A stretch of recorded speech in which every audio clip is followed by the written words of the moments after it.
Quelle est l'importance de la lumière dans la vie de l'être humain? Pourquoi Allah est-il la lumière du ciel et de la terre? Comment l'homme peut-il citer une partie de la lumière divine? Veuillez voir la vidéo jusqu'à la fin, ensuite répondez. وعرفوا رحمتك لو حسوا حنيتك لو داقوا مرة محبتك لو كان هدفهم جنتك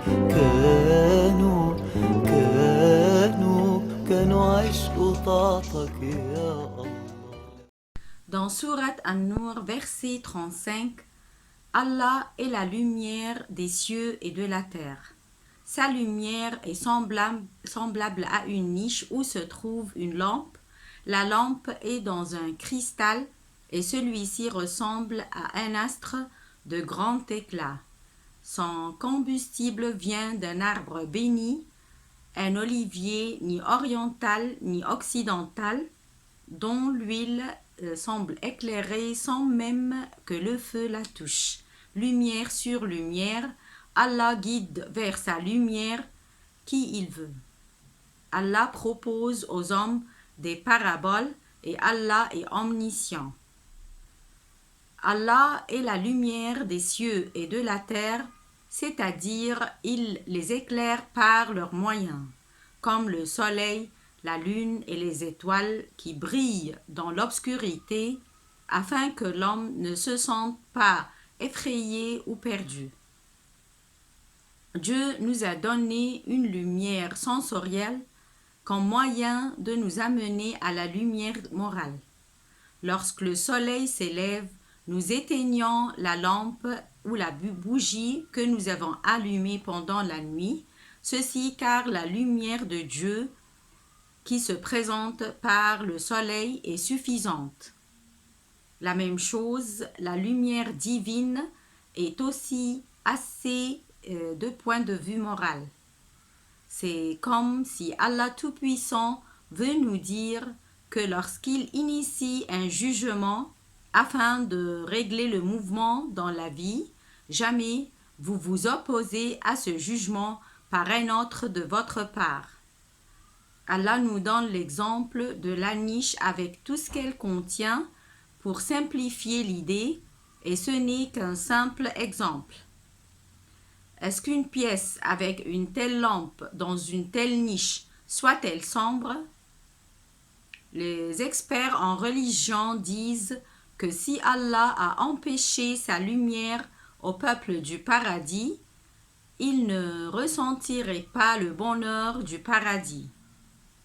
Ce jour-là, il y aura des visages resplendissants qui regarderont leur Seigneur. Sourate Al-Qiyamah, versets 22-23. De même, si Allah a apparu avec sa lumière au peuple du feu, il oublierait la souffrance qu'il subissait. Alors tout bonheur est en voyant le visage d'Allah, tandis que l'enfer est quand Allah bloque sa lumière. Quant au peuple du monde, il voit la lumière d'Allah dans son messager, paix et bénédiction d'Allah soit sur lui, et dans le Saint-Coran. Celui qu'Allah prive de lumière n'a aucune lumière. Sourate An-Nur, verset 40.